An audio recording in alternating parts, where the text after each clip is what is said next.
Welcome to my channel சுவைத்து பார்க்கலாம். இன்னைக்கு சுவையான முட்டை குழம்பு எப்படி வைக்கலான்றத பார்க்க போகிறோம். வாங்க வீடியோக்குள்ளே போகலாம்.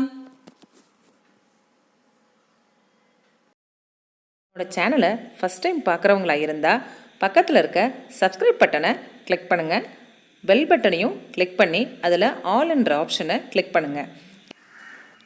ஒரு மிக்ஸி ஜார் எடுத்து 3 பல் பூண்டு எடுத்துக்கிறோம். 2 ஸ்பூன் சோம்பு எடுத்துக்கிறோம். சின்ன வெங்காயம் 1 கப் எடுத்துக்கிறோம்.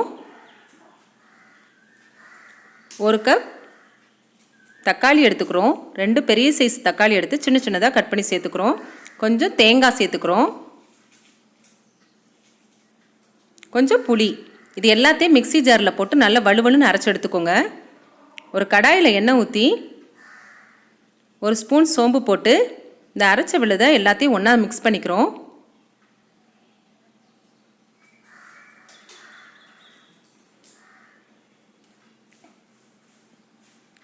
வேறு எதுவும் போட்டு நீங்கள் தாளிக்க வேணாம். தாளிக்கிறதுக்கு நல்லெண்ணெய் சேர்த்துக்கோங்க. நல்லெண்ணெய் இந்த முட்டை குழம்புக்கு ரொம்ப நல்லாயிருக்கும். தேவையான அளவு தண்ணி சேர்த்துக்கோங்க. முட்டை குழம்பு ரொம்ப தண்ணியாகவும் இருக்கக்கூடாது, கொஞ்சம் கொல கொலன்னு தான் இருக்கணும். இப்போது வீட்டு மசால் பொடி 2 ஸ்பூன் சேர்த்துக்கிறோம். 1 ஸ்பூன் கல் உப்பு சேர்த்துக்கிறோம். இது எல்லாத்தையும் ஒன்றா மிக்ஸ் பண்ணி விட்டுக்கோங்க. இன்னும் கொஞ்சம் தண்ணி சேர்த்துக்கலாம். இப்போது நல்லா கொதிச்சு வரணும். அது வரைக்கும் மூடி வச்சுட்டோம். இப்போ நல்லா கொதிக்குது. கொதிச்சோடனே ஆஃப் பண்ணிடணும். ஆஃப் பண்ணிவிட்டு நீங்கள் தேவையான அளவு முட்டையை உடச்சி ஊற்றணும். அதில்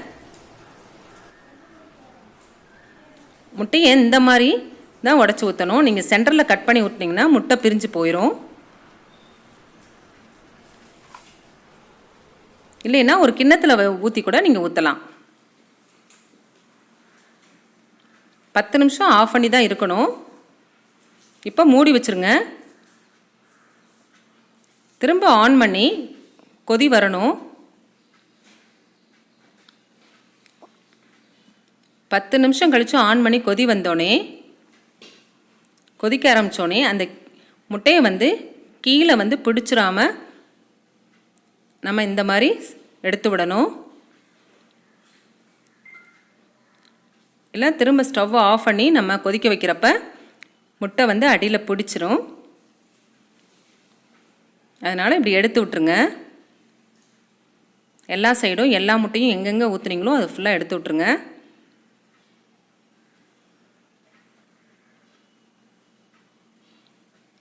ரொம்ப கரண்டி போட்டு கிண்டிடவும் கூடாது, முட்டை ஃபுல்லாக கலங்கிரும்.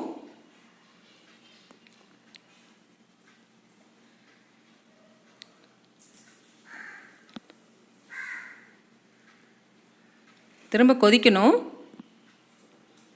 இப்போ மூடி வச்சு ஒரு 10 நிமிஷம் வைங்க. எல்லா முட்டையும் நல்லா வெந்துடும். இப்போது முட்டை எல்லாமே வெந்திருக்கும். முட்டை குழம்பு ரெடி ஆயிடுச்சு. நம்மளுக்கு கருவேப்பிலை தூவி இறக்கிற வேண்டிதான். முட்டையை ஊற்றி ஒரு 10 நிமிஷம் ஆஃப் பண்ணி வச்சுருங்க. அதுக்கப்புறம் ஆன் பண்ணி திரும்ப 10 நிமிஷம் இருக்கணும். இப்போ பாருங்கள், சூப்பராக ஆயிடுச்சு ரெடி முட்டை குழம்பு. இப்போ முட்டையை எடுத்து காட்டுறேன் பாருங்கள்.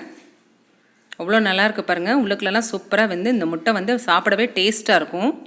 நம்ம அவிச்ச முட்டை வச்சு செய்கிறதோட இந்த உடச்சி ஊற்றின முட்டை குழம்பு ரொம்ப டேஸ்ட்டாக இருக்கும். இது இட்லி, தோசை, சப்பாத்தி எதுக்கு வேணாலும் நீங்கள் வச்சு சாப்பிட்டுக்கலாம். சாதத்துக்கு தான் நான் செஞ்சுருக்கேன். இது சாதத்துக்கும் ரொம்ப அருமையாக இருக்கும். இது எந்த சைடிஷுமே தேவைப்படாது. நம்ம முட்டையை வச்சு நம்ம சாப்பிட்டுக்கலாம். ரொம்ப ஈஸியாகவும் இருக்கும் இந்த முட்டை குழம்பு. நீங்கள் டக்குன்னு செஞ்சிடலாம். இதை செஞ்சு பார்த்துட்டு உங்கள் கமெண்ட்ஸ் எனக்கு சொல்லுங்கள். லைக் பண்ணுங்கள், ஷேர் பண்ணுங்கள், சப்ஸ்கிரைப் பண்ணுங்கள். தேங்க்யூ.